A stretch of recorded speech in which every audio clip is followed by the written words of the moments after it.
my job is to handle problems. Yeah, exactly. No, that's my job at work, and it's It's like you don't, like what you have on your calendar, your meetings you have to deal with, but anytime there's a blank spot. this or Pam, can you hear us? I think, you know, I think I have a pretty good. Now, when I first came here, like Basalt's half the size of what it is now. yeah. But I think that people didn't quite. Pam, can you hear us? I think that's kind of like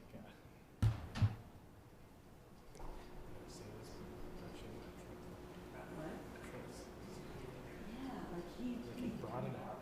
brought it out. People were having fun with it. So. I mean, we always had alley wars.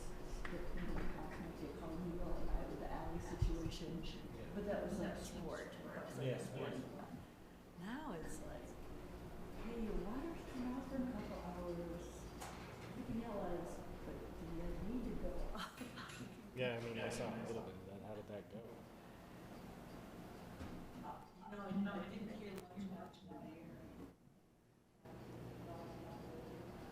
Here, I got it, Scott, thank you. I mean, like. Oh, you want the PDF? Oh, okay. Have you got the PDF? No, I got the PDF.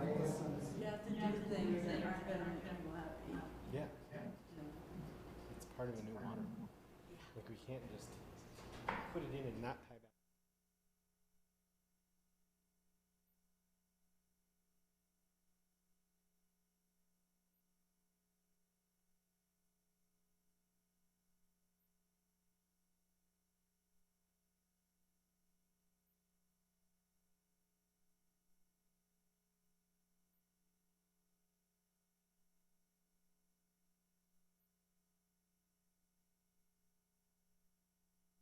Corner there by the golf course, and that was like 8 hours.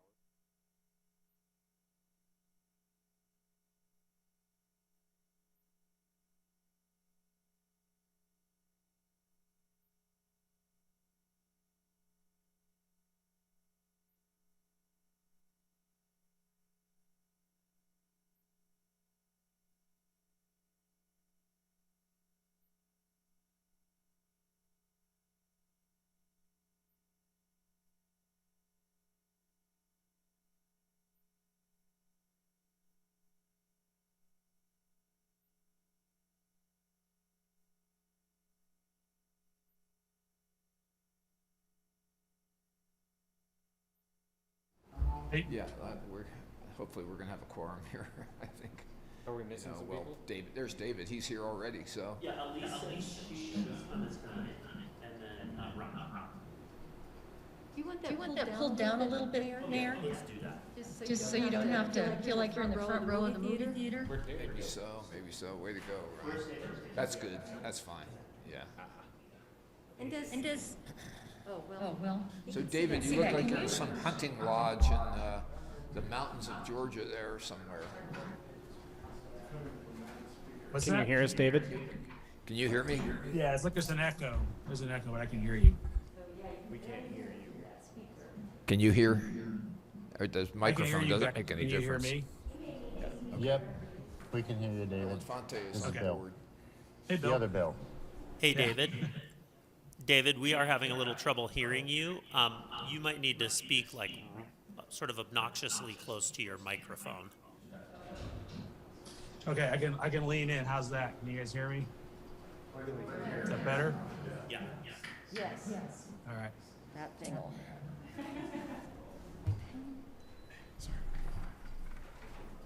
Okay, try that one more time. Testing. Can you guys hear me okay? Testing, 1, 2, 3. Policy, because like, you gotta hear. Sorry, a bunch of people just walked in. I can't hear anything. Hi, Elise Howell. Sitting behind somebody else's game. I always like to do Mentioned that. you in the videos. Am I in trouble? I was linking the smoke to everything is connected to everything else. The smoke is out there because we got the planet is seriously in trouble here. That was sort of my comment. And I said, you know, proactive by participating in CC. So I made a couple of things. You were presented in a very positive light. Refreshing, is that what you said? That's refreshing, is that what you said?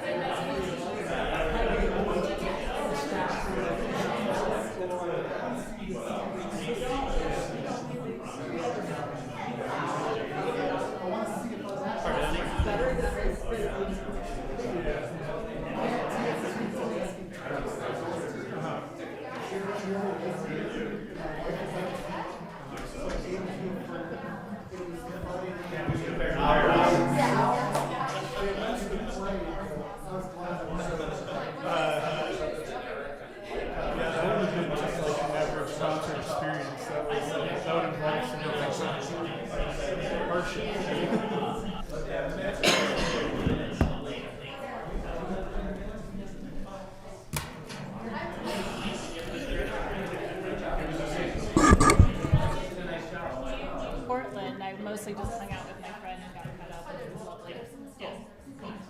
Hey guys, sorry, can everybody please be quiet just for a quick second? We're doing an audio check. We're trying to make sure the Zoom is working. And David, can you speak a few minutes, just test? Sing a little song? Test. Can you guys hear me okay?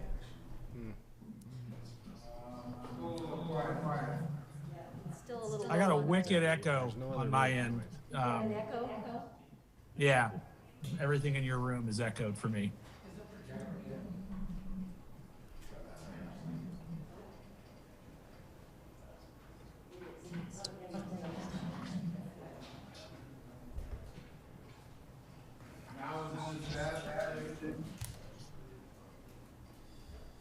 I don't think you can hear though. Is Bill and Fonte talking? David, is it echoing for you still? Yeah, it's either the town hall user or the Pam user needs to mute, I think. It sounds like there's an echo between the two.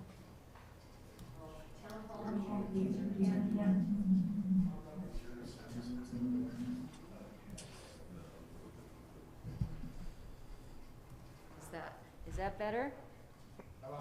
Much, much better. Oh, wow. It was me. Okay. Is Bill and Fonte on board? Can you guys hear me okay now? Okay. Oh, now we don't hear him. Your volume is all the way up, right? I don't think he can hear you. James asked if your volume was all the way up, David. Yeah, I can hear you guys great just now, but I just want to see if you can hear me. Okay. Can we hear Bill and Fonte? Maybe more critical, can you hear us okay? Yes. I can hear you guys great. Okay, great, okay. I think, And I'll David, just- if I'll you just lean talk in real like close. you just did, it was pretty clear. Okay, yeah, I'm leaning towards the mic end of my iPad here, so that should be better. Much better. And we'll just see you very up close. Okay. All right, buddy. We should test Bill and Fonte. That's not a bad idea. Bill, can you hear us as well? I can hear you guys perfectly. Okay. Can you hear me? You sound beautiful. Yeah. Yeah, you're coming through really well. Like an angel. Fantastic. Yeah, that's pretty good. Venice, Italy, or somewhere. Lake Como. No, more like South Florida. Ah, We're going to okay. be, we've let's been go. down here Yeah, down marketing here is for a couple days, and then we take off for Savannah and Charleston later this week. Cool. All right, well, thank you, everyone. With that, are we okay? Yeah, I hope you have a countdown. If you guys can just speak into the mic as always, I appreciate it. Okay. 5. In progress. Okay, good afternoon, everyone, and welcome to the Basalt Town Council meeting for Tuesday, August 10th. We are going to get underway with a work session and talk to our representatives from our Capital Needs Committee and talk about Basalt Forward 2030. Before doing that, Pam, I think we should call the roll and see who we got on board for tonight. Okay. Let's begin with Bill Kane. Here. Gary Tenenbaum is absent. Bill Infante. Here? Thank you, Bill. Glenn Drummond. Here. David Knight. Here. Elise Hoddle. Present. And Ryan Slack. Here. Thank you. Great, thanks everyone. So I'm going to ask Ryan and Christy to kind of tee up this presentation and recommendation for, oh, way to go, Jerry. Holy smokes. Hey. This is a truncheon. Anybody gets out of line, you're going to get a squash across the head. These are cool. Let's get back to work, fellas. I think Stop celebrating your he food. didn't mean these for me, did he? Yes, These to be just for circulated? you. Oh, wow. You have to have zucchini pie for dinner. Remember, you can't take gifts over $50. The head squash. That's right. $12. So Ryan and Christy are going to tee this up. Ryan's going to talk through the projects. I think what we're going to do is try to hold questions for a while because it's going to require some continuity to get through this. There's a fair amount to talk about. And then Eric and Mike are going to talk to us about the committee work and what their deliberations were and how we got to the recommendations that we have in front of us. So Ryan, you got it. Okay, great. Thanks, Mayor. You made mention of our two guests this evening. Yeah, you guys can come on up if you like. So we have Eric Vozick and Mike Kozdraski, and they're going to be presenting the recommendations from the Capital Needs Committee. But first they have to listen to me a little bit. So I'm going to give just a little bit of background on the Basalt Forward 2030, and then we'll give them the floor. So thank you both for being here tonight. And then we also have Phil Vaughn that's out in the audience there. Phil, as you recall, has been giving us a hand with our cost estimations on these projects. So that's been very helpful for us to get to this point as well. So as a little bit of background, the Basalt Forward 2030 was kicked off by council earlier this year in the March time frame. But the public input for this effort really dates back to 2019 when we kicked off our master plan. And a lot of the information that the Capital Needs Committee chewed on this summer was from that master plan. We also had a facility needs study that was completed by Cushing Terrell, the same company that did our master plan for us. So that really helped to inform what our needs are going forward. Obviously, we are a growing community and have some of our facilities that date back to a time when we were a much smaller town.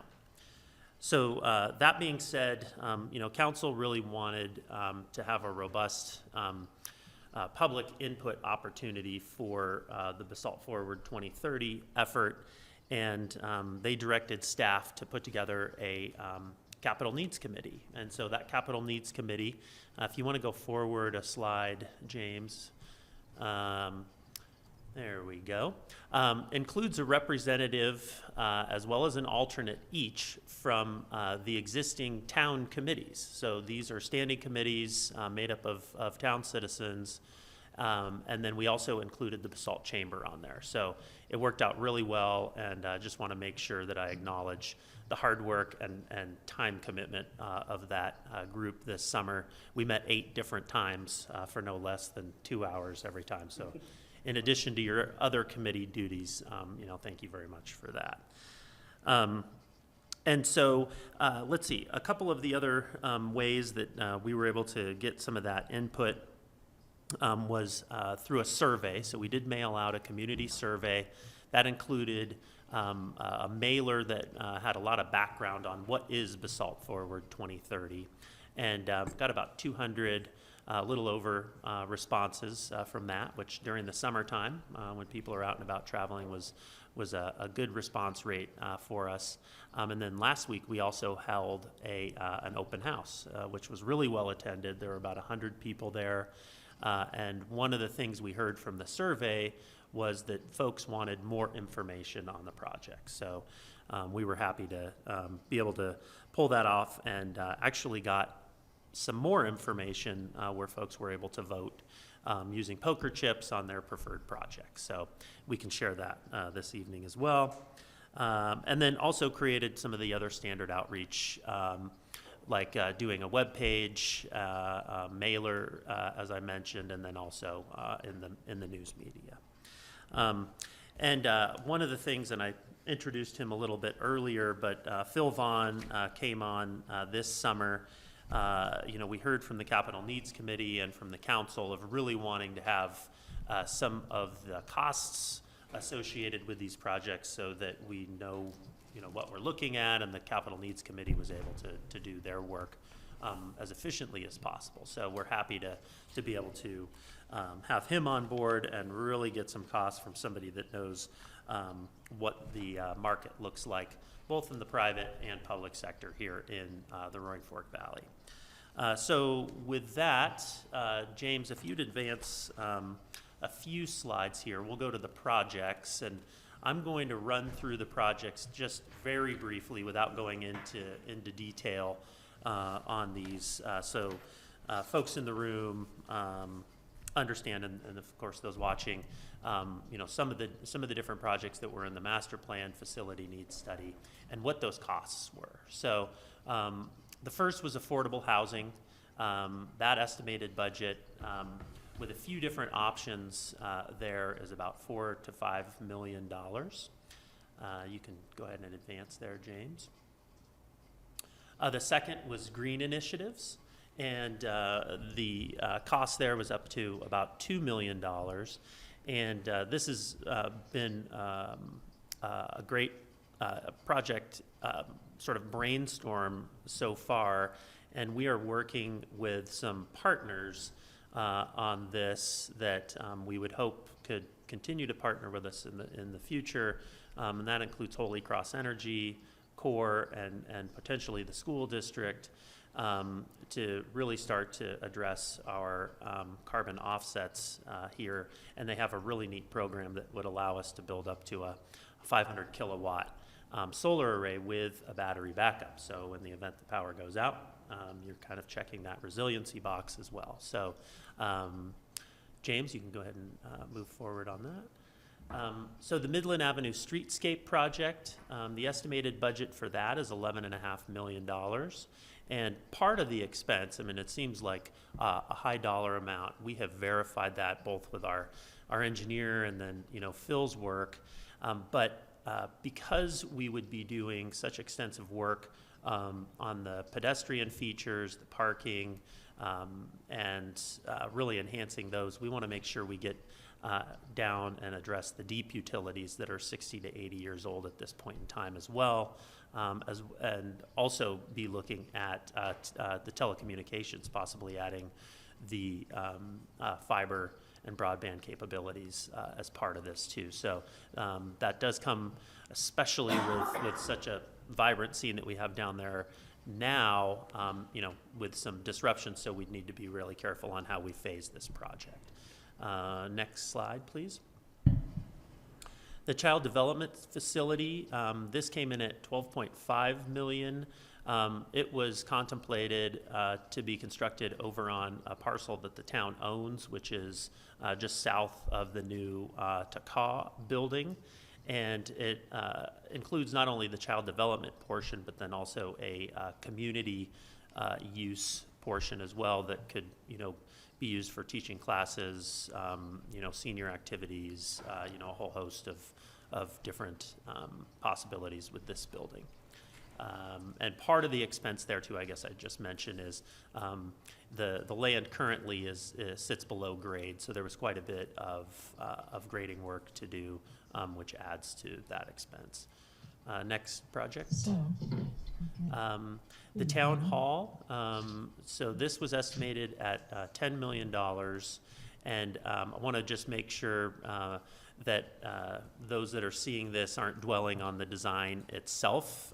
This is a rendering that Cushing Terrell created for us, but it was really created based on the space needs, so that, so we could sort of understand from a visual perspective what this looks like. It's contemplated, as you can see from the site plan in the bottom right-hand corner, to be rebuilt here in Lions Park.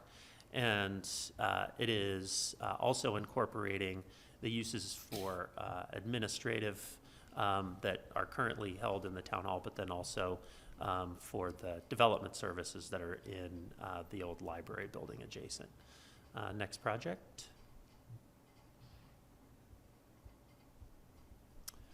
The Southside Underpass design. So this was a project that was in the master plan. The price tag on the actual underpass itself was much higher, but we did propose doing some of the design work on it and having a better understanding of what that might look like and what those estimated costs. I think this is a project that would certainly require partners from the outside, including, perhaps county partners, state partners, federal partners. So next project, please.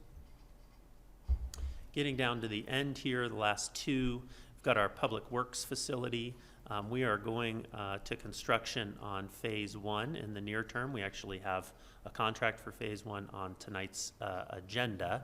And this second phase is really a construction of the new, public works headquarters, including the professional offices, as well as enclosed conditioned space. This price of $3.9 million includes all of the green treatments, adding solar, adding battery backup.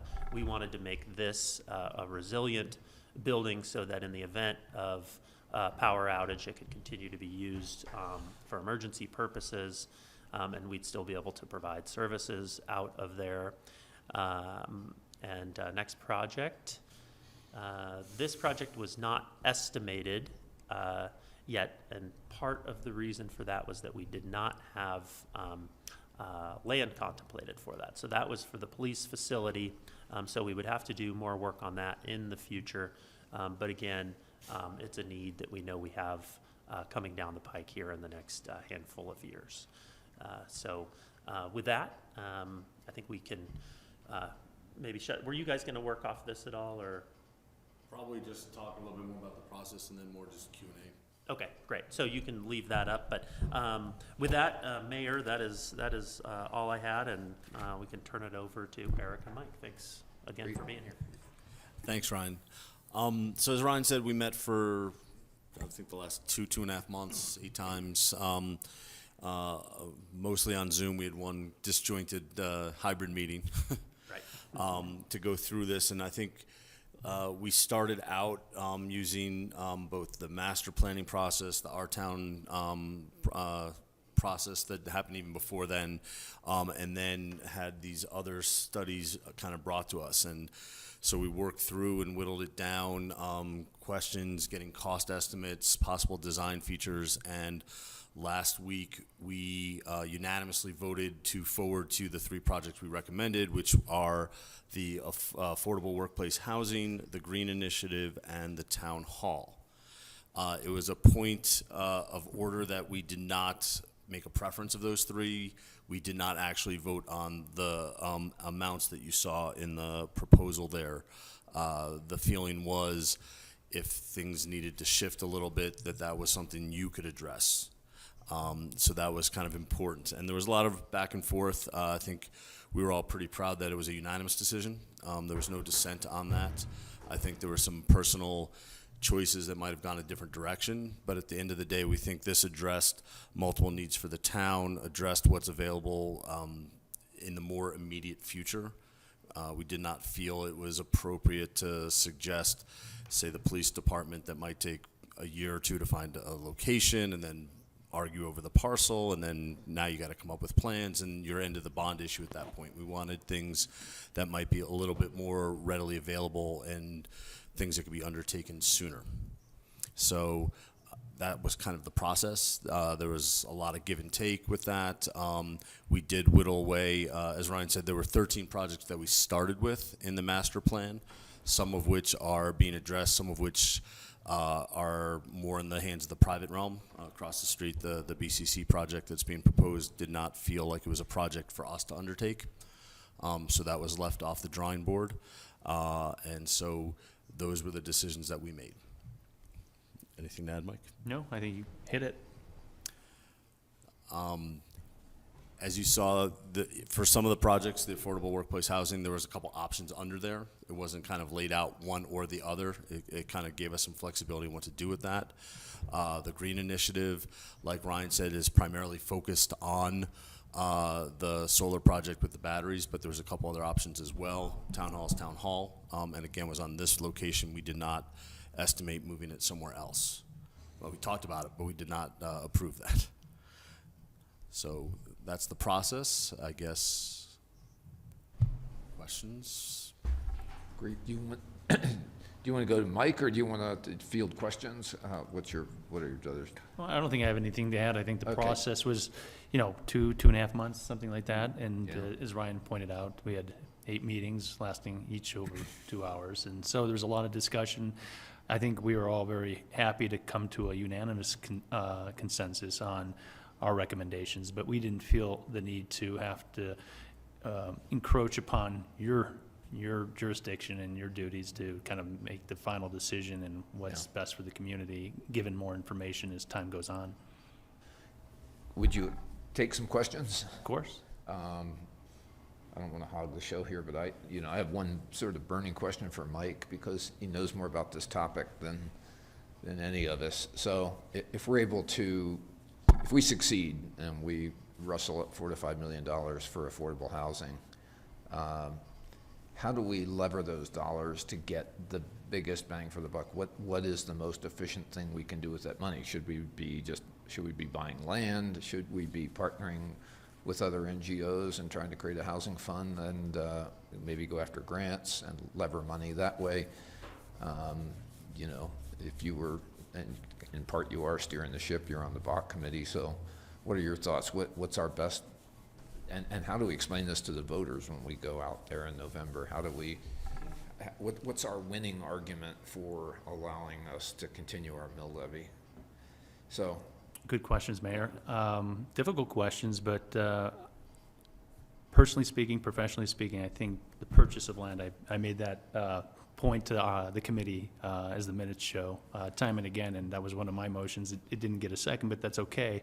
But I think it's important, from my perspective, it's as I said in the Capital Needs Committee, I think he who controls the land controls the future. And if you can control the land and bring that to a deal and put out an RFP, go through a process and try to find a public-private partnership that would best suit and maximize density in the right location so that we can achieve the goals set out in the 2019 master plan, I think that would be the best course of action. I don't know if waiting on other funding is the best approach. It's not really working for a lot of communities, and this idea of having mana fall from the federal government or even the state government is probably there's such a need. It's so acute throughout not just Colorado but throughout the country. The competition for dollars is going to be intense for affordable or workforce housing.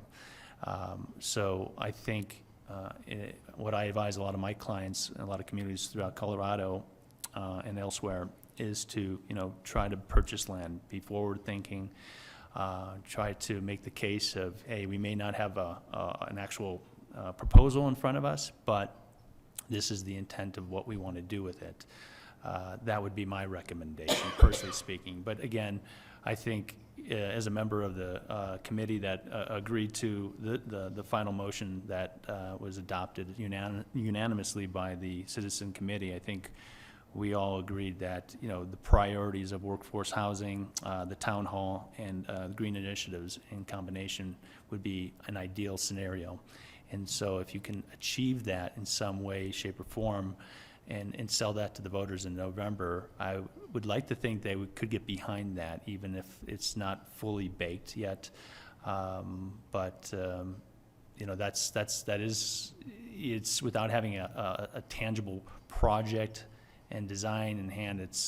It can work both ways, right? So I'm hoping this community, I for one, as a member of this community for the last 6.5 years, would support something, where the council puts something before us as voters to, invest in ourselves and is, again, the CNC, or the Capital Needs Committee, sorry, it really believes that the three projects that really floated to the top and that were probably the highest priority given the time frame and the information we had, and given the need, were the three projects that we put before you. But then knowing that you all have the tough decision and have the tough job of the heavy lifting of figuring out, is it one of those things, or can it be a combination of all those things? Okay, that's good to know. Anybody else on council with questions for Elise? Yeah, sorry, I just always seem to. That's all right. First of all, I really appreciate the work that the Capital Needs Committee did, and thank you very much for your time and commitment. And it's nice to have a recommendation to reference, but there was a couple of insights that you just gave us when you were sort of explaining the process that were really interesting, and I would like to hear some similar insights into why certain projects fell off the list, if you wouldn't mind. Sure. So I'll start with the police station. So actually got a decent amount of support in our discussions, but I think without having a specific parcel, it was hard to say, yes, in theory, we understand the need for the police station, that they need to move. It was very obvious to us, but it didn't, it left too many questions compared to these other projects. You know, when can it happen? How soon? What parcel? Do we hamstring ourselves in negotiations if we identify a parcel? So that kind of fell by the wayside. The Midland Streetscape, too many questions about the infrastructure and what you're going to find underneath. So Ryan showed you a $11 million figure, and we were told that might double based on what they find underneath, and what that would require and the timing of that. Plus, it's maybe not as sexy as some of the other projects. So that kind of fell apart. Again, the same idea with Public Works. I think it's not right in town, so it's a little further away. You already have phase 1 that's been approved, so we didn't have a lot of discussion actually on that. I don't feel like it had garnered a lot of support. Bill, to your question on how you sell this, I always use this story about, you know, my daughter, and I'm like, she's 19, she's in college, and the whole idea is, can she have a place to come back to here?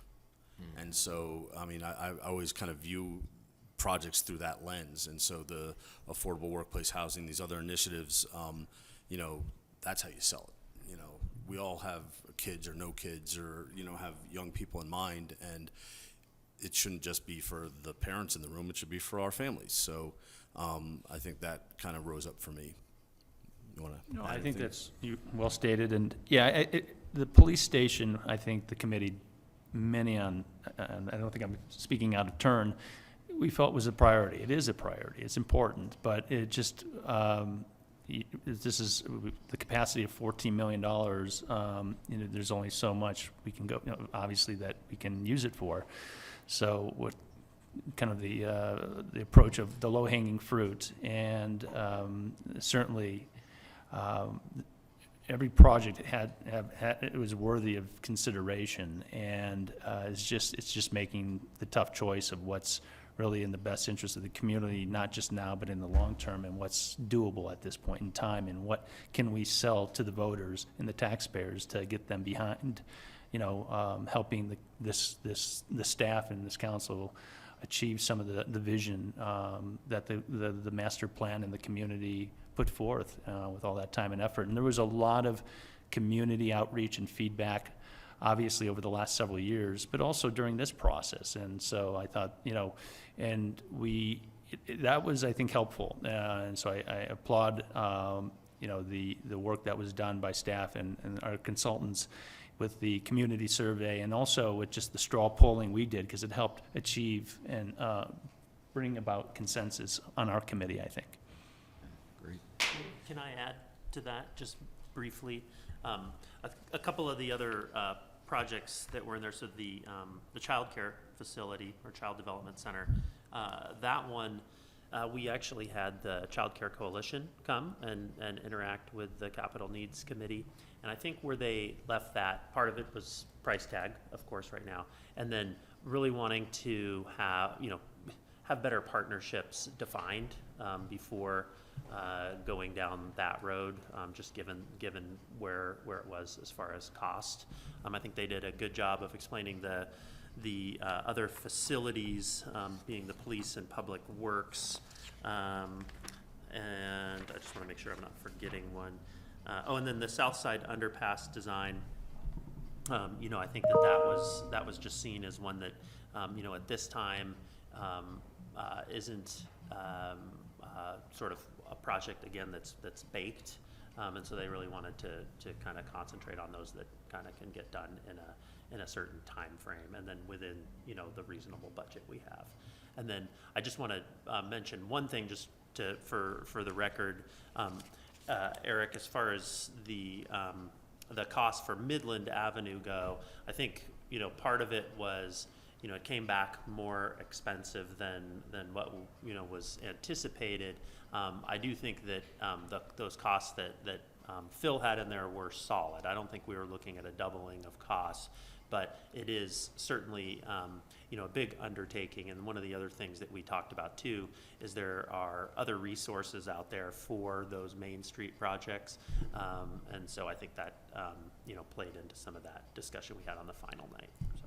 Yeah, and I think if I may add to that, I think from a committee standpoint, we were concerned, is the Midland Avenue Streetscape project a worthy project? Yeah, but there's the concern of disruption to the town over the course of probably 2 years, if not longer. So that was at least a concern I had as a committee member of, disrupting the businesses at a time when, coming out of COVID, it would be very difficult.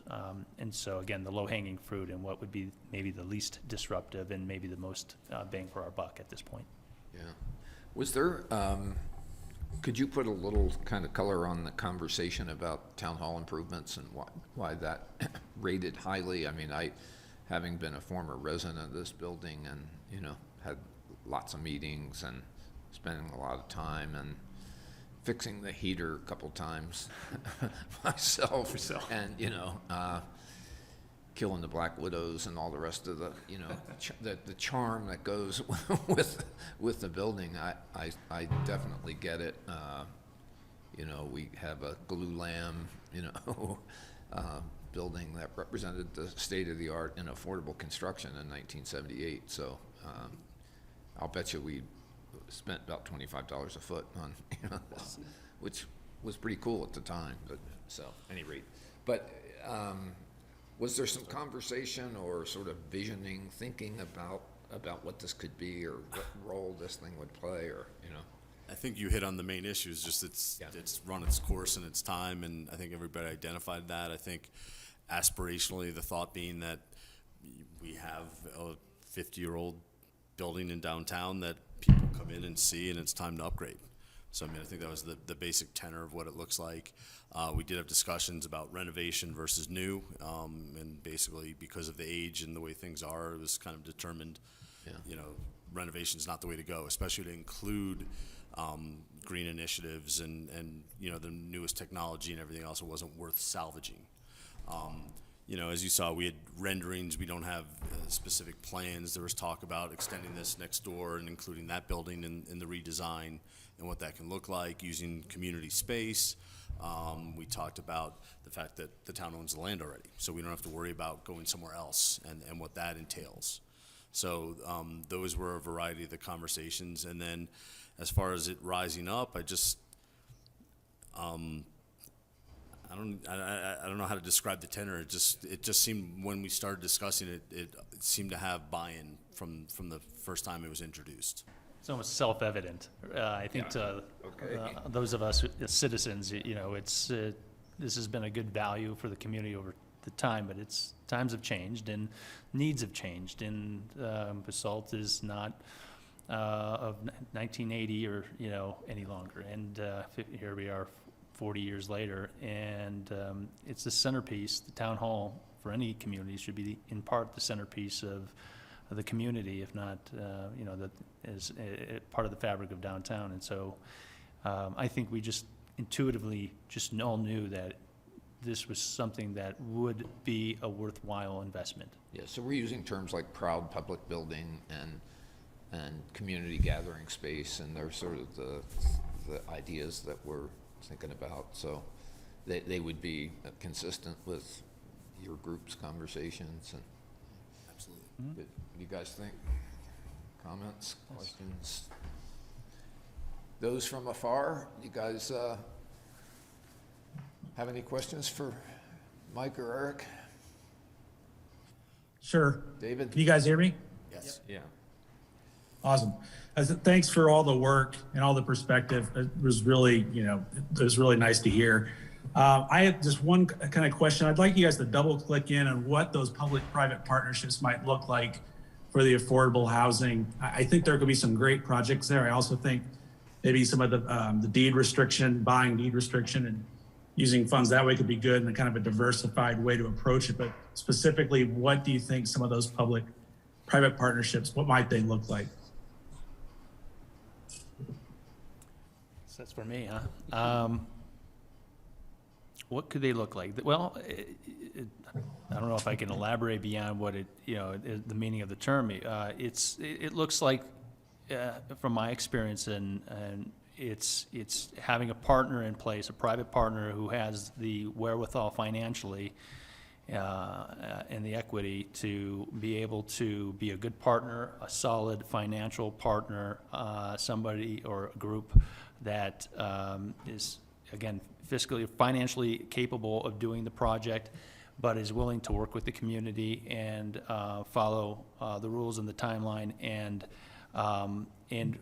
really just be open-minded about what would be in the best interest of the community. And there are developers out there like that, and more so. And so, I know working with a lot of developers over time, and even now in my business, they're very interested in combining, different uses, if possible, to create something more than just housing itself, but that adds more to the community and actually adds some vibrancy, whether that's a civic use or some sort of other use with respect to maybe commercial or even or green initiatives. So, it's hard to say at this point. It depends a lot, David, on how you put together the request for proposal and really what the priorities are and the values are, which of the community. And I think we have a good idea of what those are, given all the work that's gone into the master planning and strategic planning processes over the last couple of years. So it's just having good private partners. Yeah, you can have other public partners potentially.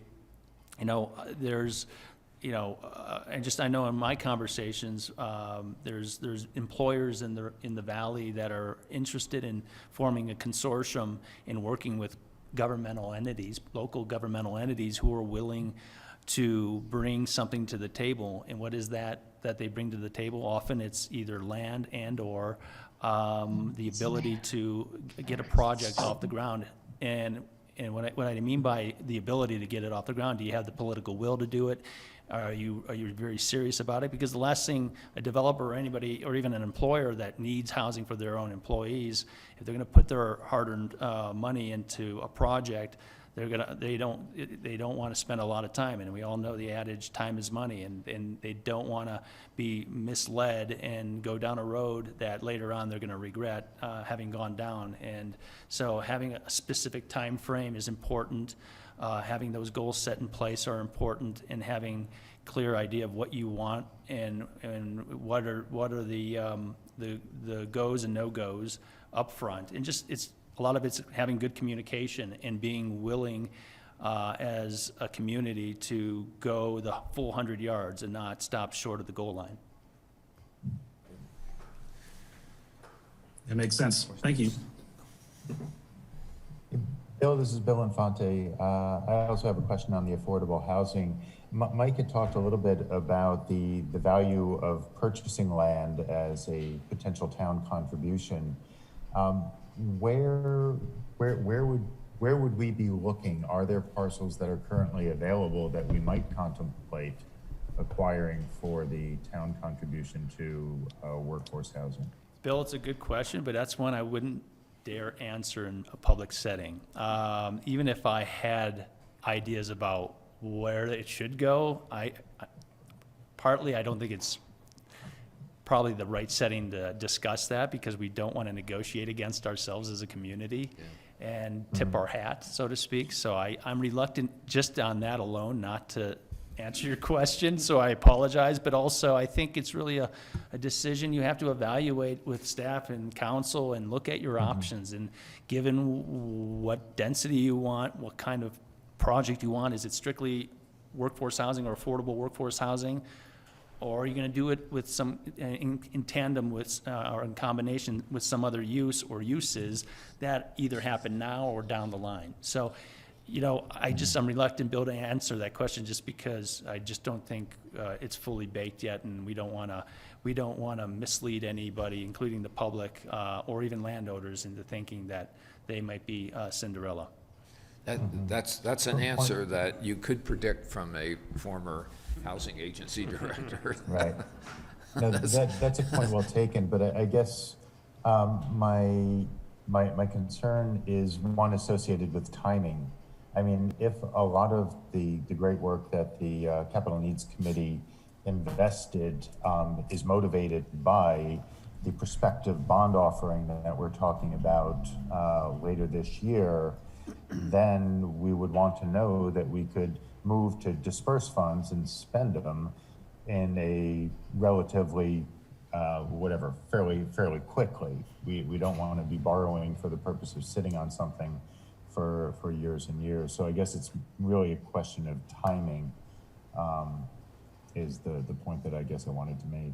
And that's a good point. I would agree with you. But that's why I think if you take something to the voters in November, you at least have to have a good idea and a commitment to say, and you have to use the bond funds at pretty quickly. There is a time limit, and you just, it's a bit of a double-edged sword. You don't want to overpromise and underdeliver. You certainly want to just underpromise and overdeliver with respect to what it is you want to do, and just give the voters, hey, if we're gonna do this, then we're gonna do it in this time frame, and it gives everybody a solid target to, that I love goals, and having that goal, a solid goal that we all can hold each other accountable to as a community, I think is going to be helpful, and give comfort to those who may be on the fence, whether they want to support the bond issue or not.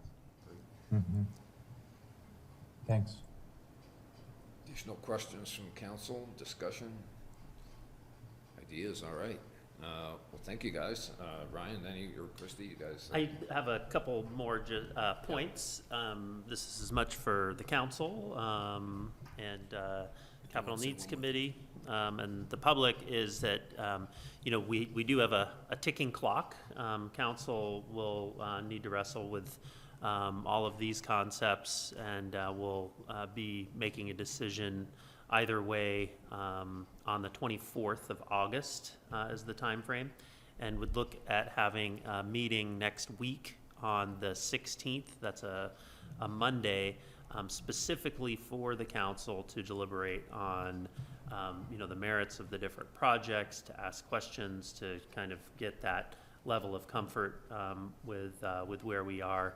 We will have Phil Vaughn there. You can ask him questions about the financial piece. Christy, of course, will be there and can answer questions about the financing of the projects. And then we'll also have Bill Ray there to talk a little bit more, answer questions on the campaign or communication and those types of things. And then I believe we're asking Cushing Terrell to be here as well. So we really want to give you guys the chance to devote some time to this and chew on it some more.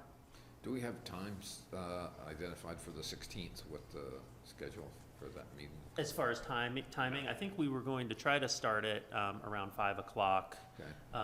and then give you, a few hours at least, however long you need to talk through it. Okay. And then ideally provide us some direction so that we can come back with, ballot language that would reflect what you'd like to see on a ballot. So is this draft ballot language or on the 24th?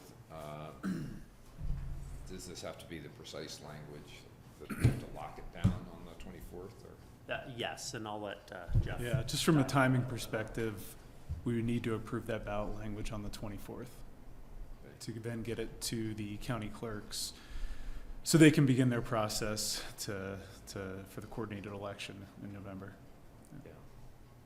Yeah. I should say there's a little bit of wiggle room in there timing wise. If there were a need to call a special meeting the following week, but in terms of town council's regularly scheduled meetings, that'd be our last opportunity to do that.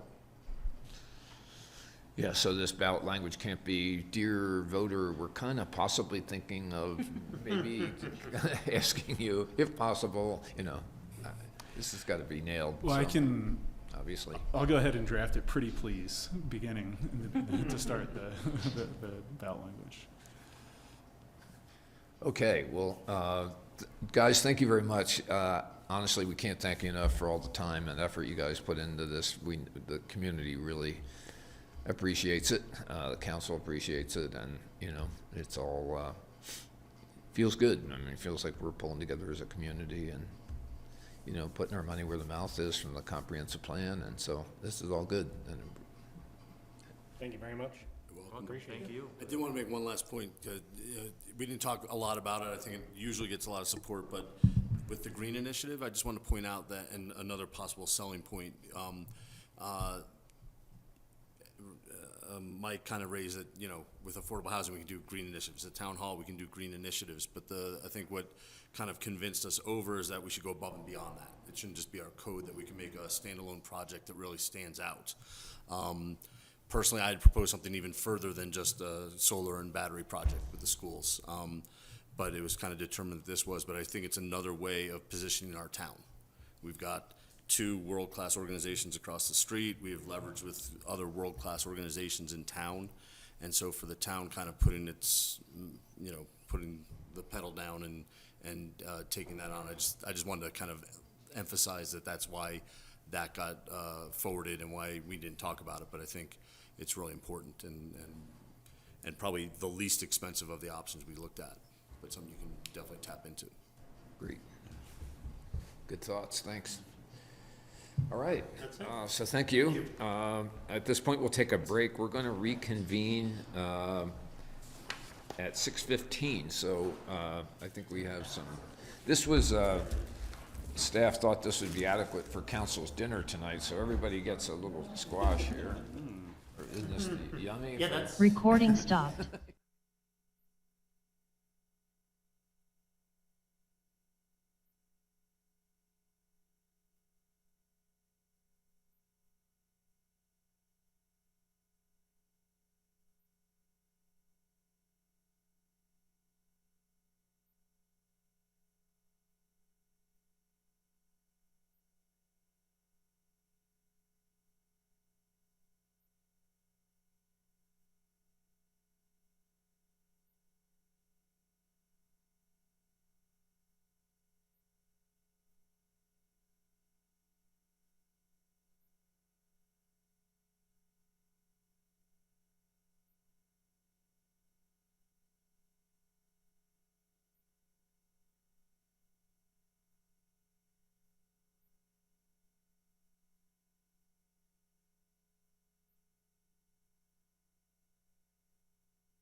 Thank you very much, and welcome to our Basalt Town Council meeting tonight. This is Tuesday, August 10th.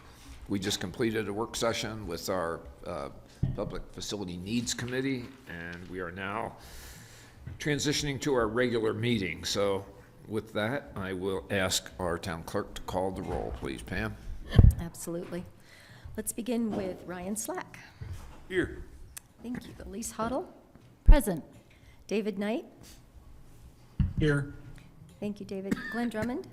Here. Thank you. Bill Infante. Here. Thank you. Gary Tenenbaum is absent. And Bill Kane. Here. Thank you. Was that me? That was you. I'm here. Great, well, thank you very much. So with that, our first order of business is to approve the consent agenda, which consists of 2 items.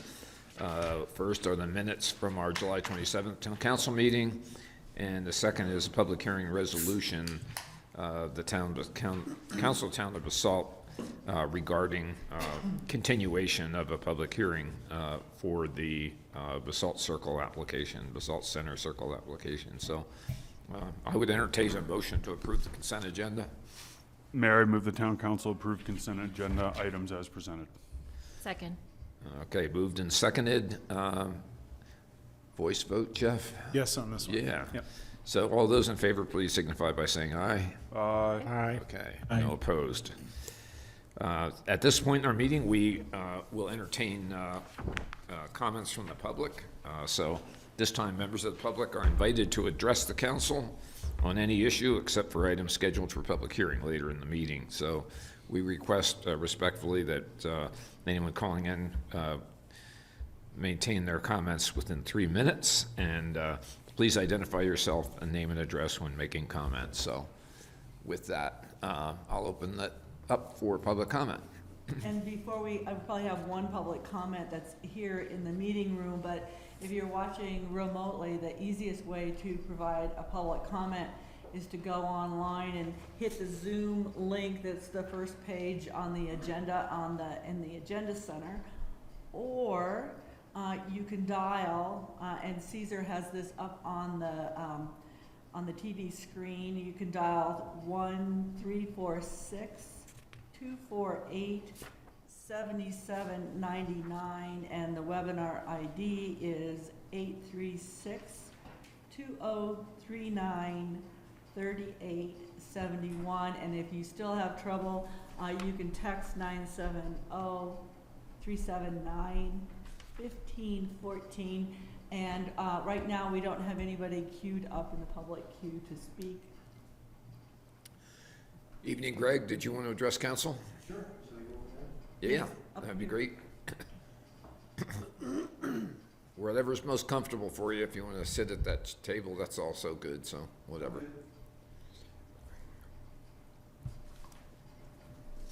Hi, my name's Greg Sugars. I know some of you folks. I don't know everybody, but I live in Basalt. I've lived in Basalt now since 1989.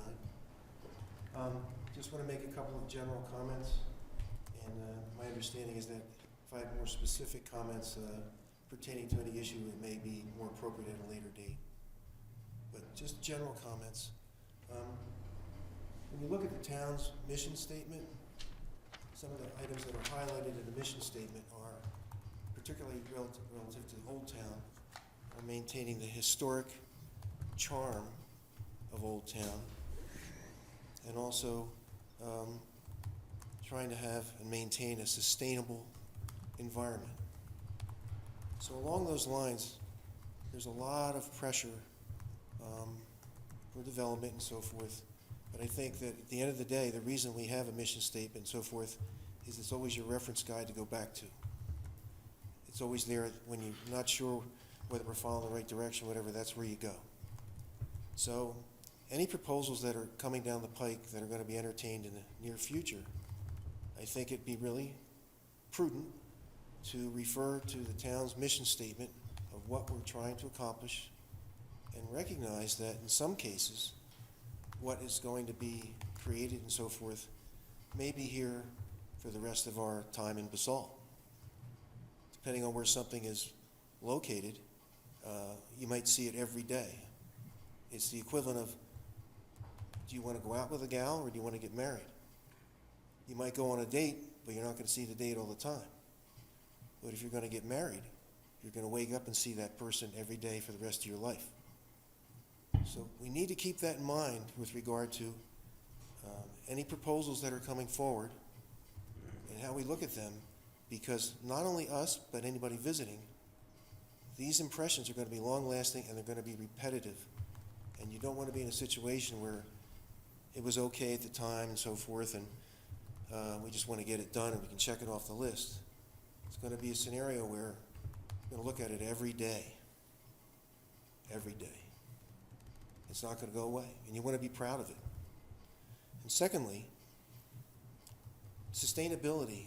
The number one issue I just went through today, all the latest information, and everywhere you look at any of the town polls and so forth, it's affordable housing. It's affordable housing. If you had a list of 1 to 5, the top 5 would all be affordable housing, if you could repeat the same thing. That's a big deal. The difficulty that we're running into is we're having affordable housing issues that are resulting in sprawl. So there are times when it's no longer, even though it may feel good at the time, it's no longer a good idea to go horizontal, because that leads to other problems, whether it's traffic, just the ability to get around, feeling like you're part of something when you're living over in the south side and it's hard to get back into town. You don't even feel like you're part of the town. So there are circumstances where I think it's appropriate to really think in terms of going vertical. And I think that's in the town core, because that's going to give you the density where you want to have the density. That's what's going to drive your economic situation.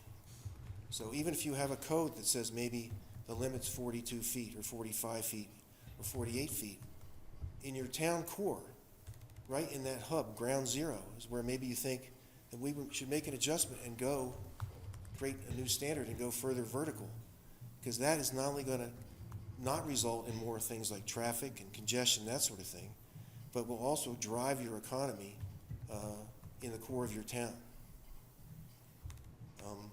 So if there's a proposal on the table that says we're going to build something 2 stories high in the core, why don't we say maybe 3 stories high or 4 stories high? And if it's 4 stories high, look at the 5th story and go to the point where you're no longer blocking anybody's view, but take it to that threshold, because if it doesn't result in adding to your congestion, traffic and otherwise, and it also helps to drive your economy and give vitality in your core, then it's a win-win all the way around.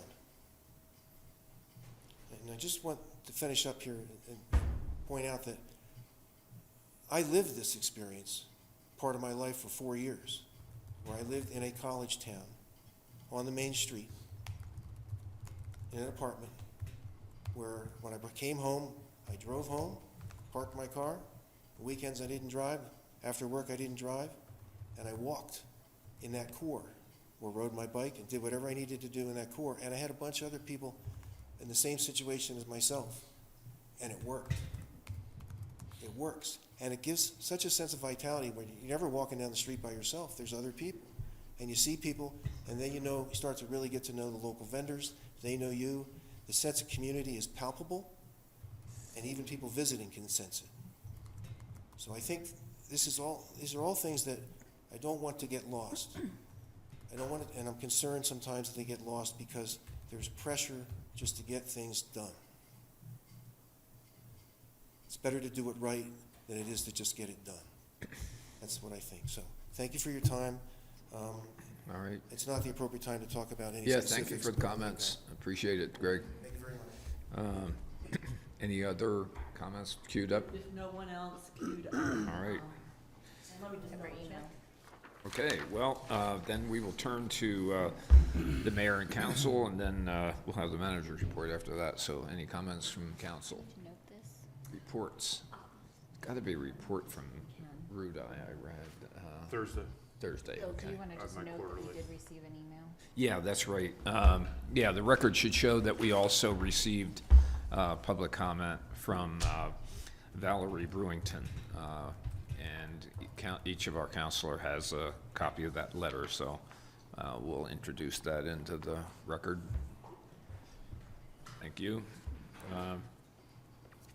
The only thing I would offer is that we did an update on our community outreach video this morning, and so we covered 4 or 5 topics, basically reopening school, the RE1 school district decision to mandate masks for kids returning to school in the RE1 district, which is going to be pretty interesting because it's not required in RE2, and I'm not sure where Aspen and Pitkin are, but our schools are going to require mandate masks.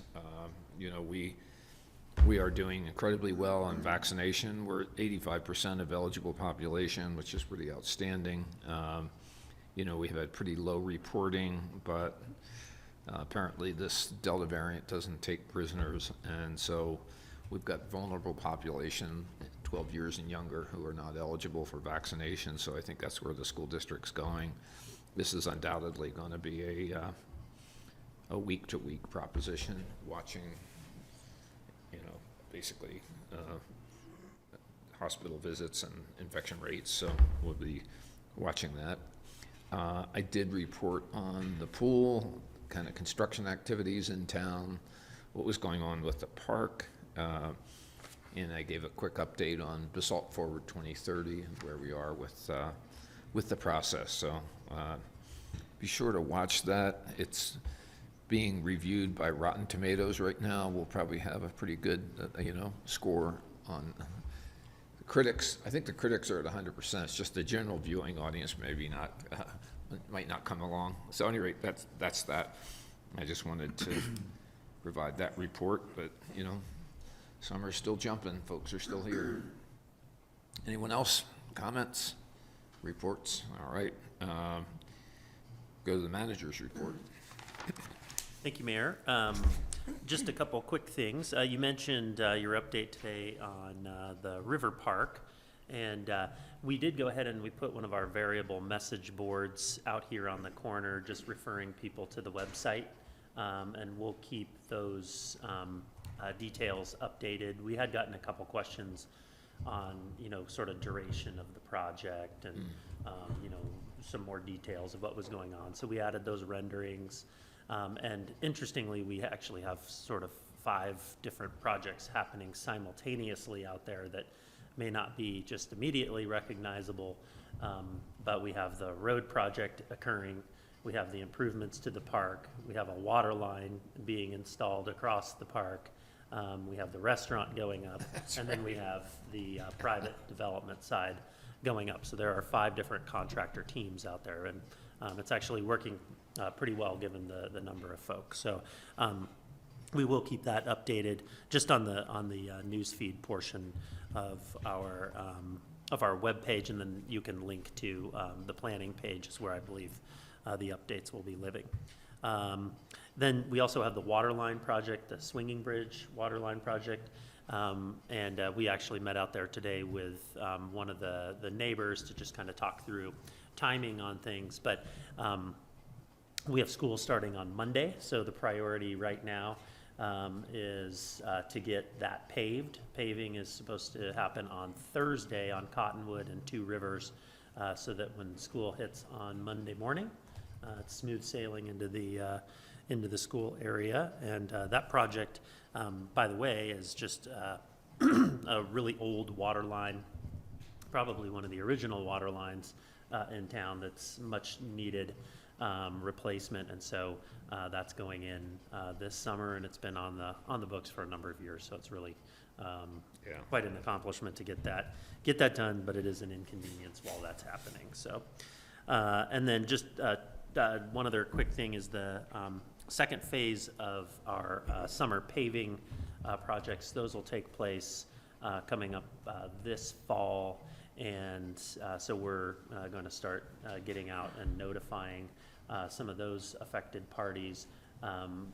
East Valley Road is one of those where it's just due for repaving before we lose that road, and they'll get in there pretty quickly. It's sort of a 2-day project, mill one day, pave the next. So we'll give you guys some more heads up before that happens.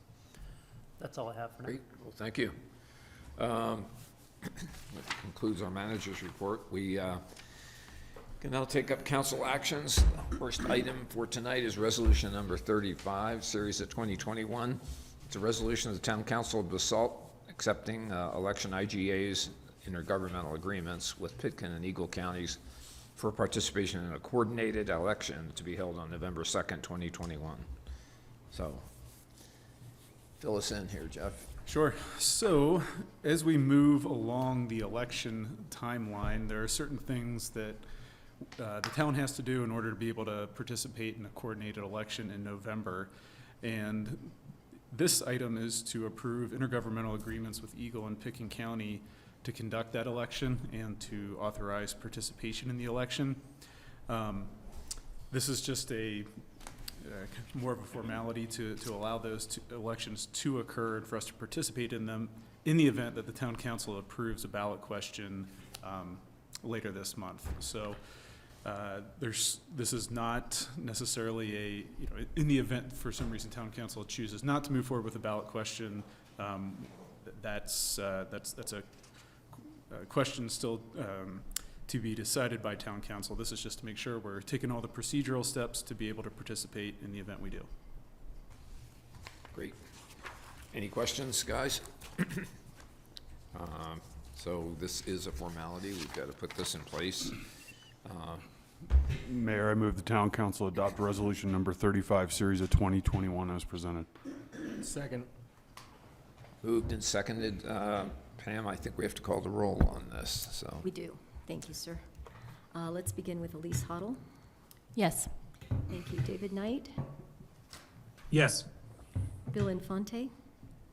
Yes. Thank you. Glenn Drummond Yes. and Ryan Slack. Yes. Motion carries. Thank you. Did I get to vote on that? No. Oh, Bill Kane, I'm so sorry. How did I miss you? Don't worry. I'm so sorry. It still carries. Trying to Nervous flex his up here. power. See this? See this? Stop being so greedy, Bill. Throw a cucumber on. Bill Kane. I was worried it wouldn't pass, ma'am. All right, thank And you. was So, that a yes vote, sir? next order of business is resolution number 36, series of 2021, resolution of the Town Council of Basalt, Colorado, approving Basalt Public Works Facility Phase 1 project and authorizing staff to enter into a contract with Walters Company. Catherine. I'm going to recuse myself. Understandable, Glenn. Glenn's brother, Mark, is a project foreman and works for Walters, so that's a prudent move. Catherine, you got the floor? Yeah, yes, sorry. I expected Mark to be here, but you're running a bit ahead of schedule, so he may be on his way. But anyway, tonight I was bringing forward to you a contract that we have that we're proposing to have with Walters Company for the for potential approval to do the work that's required at the Basalt Public Works facility. That's on Lot 4 of the Mid-Valley PUD. Council saw the development plans as part of the approval of Ordinance 07-2021 earlier this summer. We brought it toward, for you all to review. This contract that you have in front of you today is for Phase 1. We decided to bid the civil work separate from the pole barn and fence, perimeter fence that will be on the property.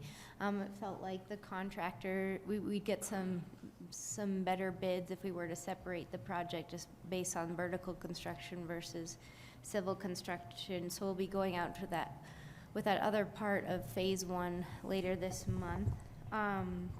This contract includes the access improvements that we have permitted with CDOT, utility connections to Mid-Valley Metro District, the moving of that existing trailer and office space that is on site, and then some general site grading and some improvements to the pedestrian access. We received the single bid from Walters Company for $421,011. And the town has allocated $550,000 for the project. That does include the pole barn that will be going out to bid, but we also received a $150,000 grant for the work. And I guess as I mentioned, we hope that that pole barn fence will go out to bid later this month. So that's the summary. And do you all have any questions at this point? Here's the man. Sorry, we're ahead of schedule. So, Catherine, will this, basically, I think the original objective was to try to get things out of the weather, basically, for our parks equipment. And will this do the job, or are we going to have everything under cover after this phase one? That's the intent of the pole barn. So one would be improvements to the access. It's a bit of a safety hazard at this point because technically you're only supposed to use that in and out as a one-way. So we'll be widening that a bit and making an improved two-way access. And then, so that's a major improvement. And then also have our public works, some of our fleet vehicles be able to get out of the weather. Our neighbors pretty, like the TAC Fit and Mid-Valley Clinic and those guys, are they all pretty well up to speed on what we're doing over there relative to access in the road? Yeah, we've reached out to them and met with a few of them. Yeah, great. They're really happy to see the access improvements. Yeah. So, we met them on site and they were, just really pleased to see that. Okay, great. And as part of our larger effort to get fiber out to the community, they will be installing some conduit, and we're placing it in a way that will allow those guys to hook into that utility if it works for them in the future. Is Boyd going to be quartered out there, or is he going to stay over on the south side? He will eventually get over there. We are having them move the existing trailer out there, so he may decide he wants to office over there. Yeah. Maybe some of his crew, I mean, just however, from a management perspective, he feels like that works best. But until we get the second phase built, I don't think it'll be the entire crew over there. Okay. So, cool. Questions, council, for Catherine or Mark Drummond? Okay, I'll entertain a motion to approve resolution number 36, series of 2021. Mayor, I Brian, move you that the got- town you're council the adopt designated resolution hitter. number 36, series of 2021 as presented. Second. Okay, Pam, please call the roll. Moved and seconded. Let's begin with Mayor Bill Kane. Yes. Thank you. David Knight? Yes. Thank you, David. Bill Infante?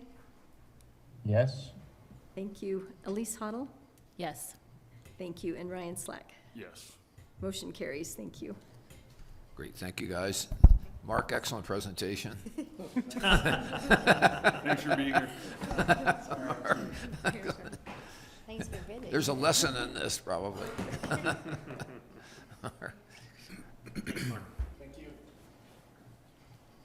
So, next order of business is first reading of ordinance number 12, series of 2021.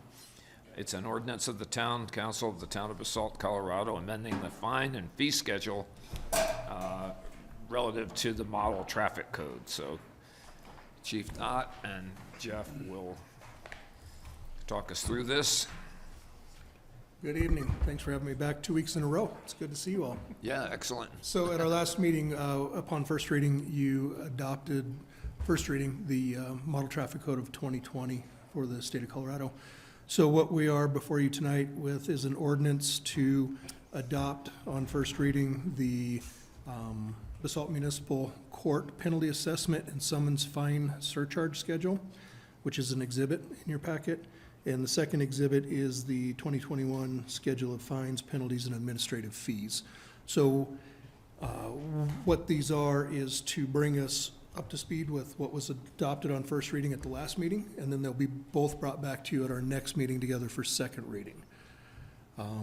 Pretty self-explanatory. There's been no changes to the fines, points, or surcharges, and no changes to the fees for the police department. This is just codifying everything together into one place. Cool.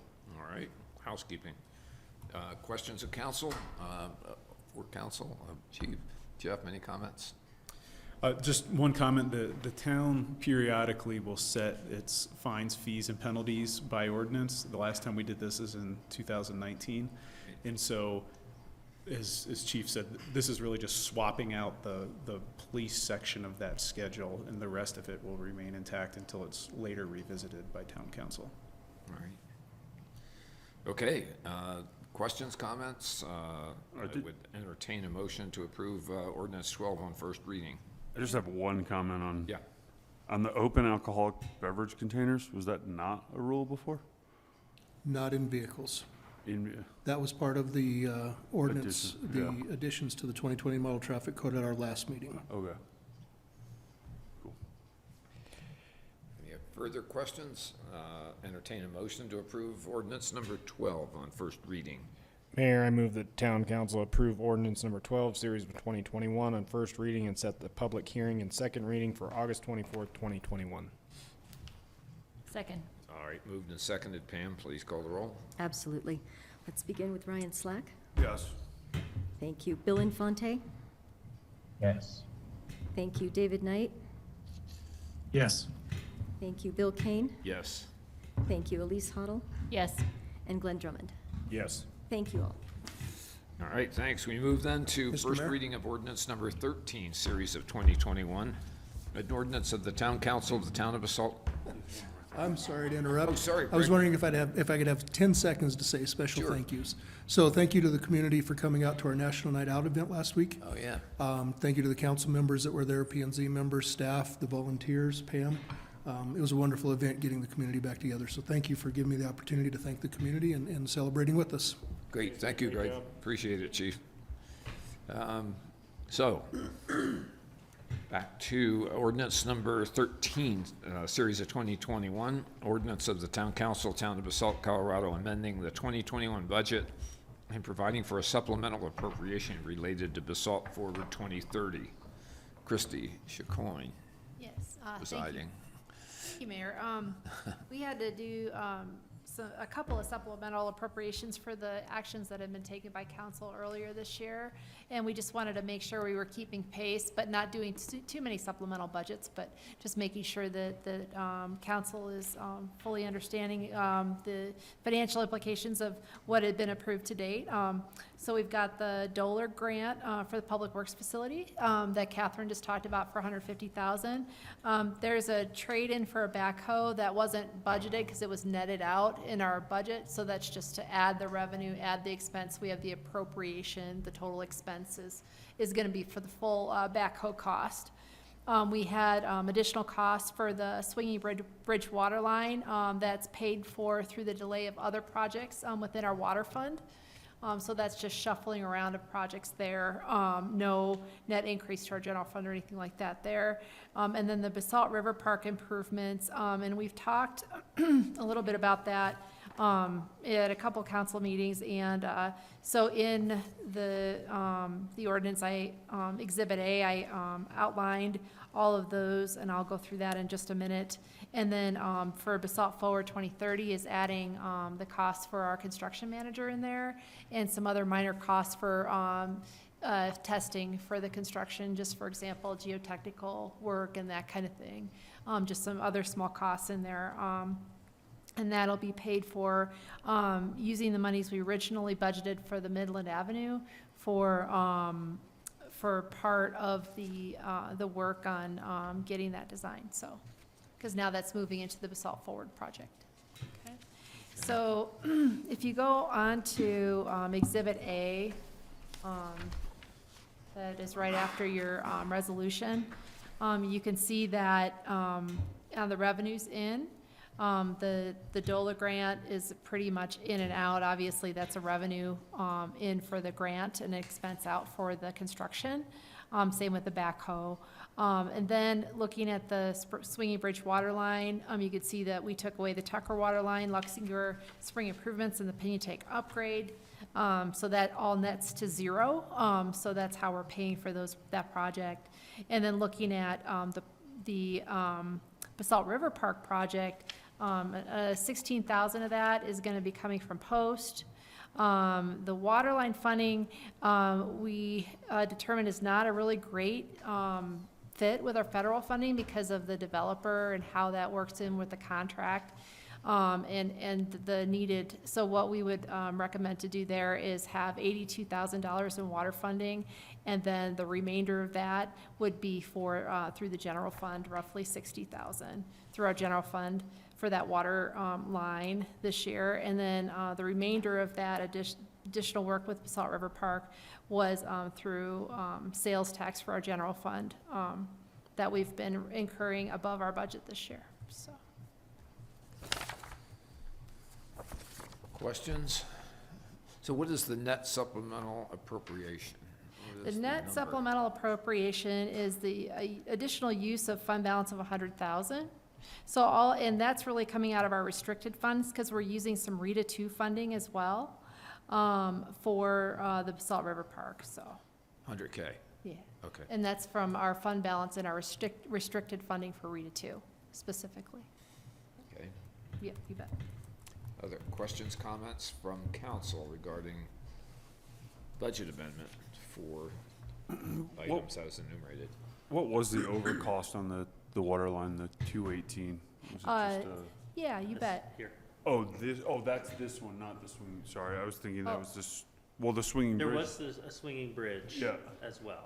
So that was what, 218? That's That was 218. Yeah, Yeah. that was an additional 218, but the original budget was 600,000. Yeah, So and what it's- would we run into there, just kind of the Well, same we thing? just, when we budgeted it last year, we just took our, our best guess at like how much we thought it was gonna cost to do that based on some preliminary engineering estimates. And then, when we got the bids back, Oh, okay, that's, it came in. so it wasn't like a problem like we found over here? No, where no.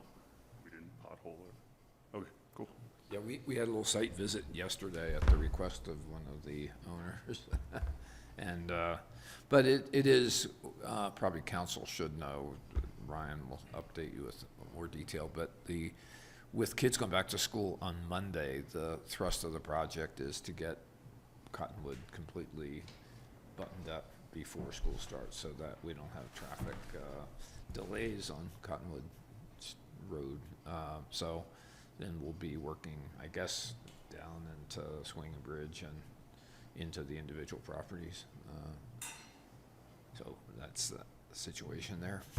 And I Susan? was writing a note to Ryan, but we're working through the street closures, trying to do that. I don't know how much, Ryan, you were involved with the last couple of emails, but we're kind of working through that. It might mean an hour closure at Cottonwood Drive and Two Rivers Road on Thursday morning. Oh, I saw that You email saw this that? Okay. afternoon, yeah. So, that's. For the paving that's happening Thursday. For the paving yeah. that's happening Not Thursday. at 8 a.m., is it? Well, it's not, it's Thursday, yeah. Okay. Yeah, like Okay, first okay. thing in the morning. All right, fine. All right, so, any further questions, comments? Okay, then I'd appreciate a motion for approval of ordinance number 13 on first reading. Mayor, I move the town council approve ordinance number 13, series of 2020 on first reading and set the public hearing and second reading for August 24th, 2021. Second. Okay, moved and seconded. Pam? Okay, thank you. Let's begin with David Knight. Yes. Thank you. Bill Infante. Yes. Thank you. Bill Kane. Yes. Thank you. Elise Hoddle. Yes. Thank you. Ryan Slack. Yes. Thank you. And Glenn Drummond. Yes. Thank you. Motion carries. All right, takes us to item 6E, resolution number 37, series of 2021, resolution of the Town Council of Basalt, Colorado regarding sale and/or disposal of public works surplus property. So, who's got this one? Yeah, so this is just kind of a housekeeping issue. We have Oh, okay.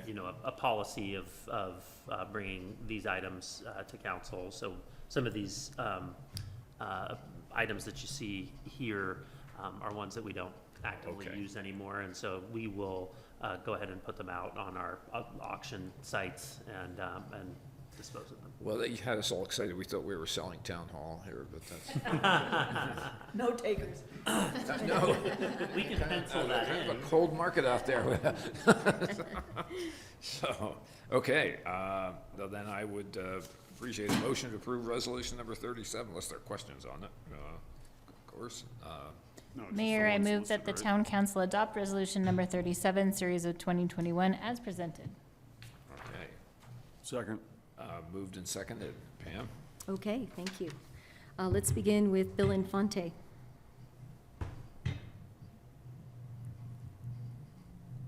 Bill, you there? Oh, I'm sorry, Bill sorry, yes, Infante. I said yes. Yes. Thank you, Bill. Bill Kane? Yes. Thank you, Ryan Slack. Yes. Thank you, David Knight. Yes. Thank you, Glenn Drummond. Yes. Thank you, Annalise Hoddle. Yes. Thank you, motion carries. Okay, thank you. That concludes our agenda for tonight. I think our hybrid electronic and in-person meeting worked pretty well. David can go back to Assuming they big could game hear us. hunting or whatever he's got going on there. I'm not big game hunting. Yeah, that's that little pine panel just looks very cool back there. And Yeah, so I we'll like- say goodnight to you guys and thanks everybody. And we convene again on the 24th, which is going to, Oh, yeah, next Monday. Bill. next Monday, of course, the 16th. For work session. And then the 24th. The 24th is going to be a significant meeting with ballot language. We're going to get our first view of the Basalt Circle project. So mark your calendar for that one. So thanks, everybody.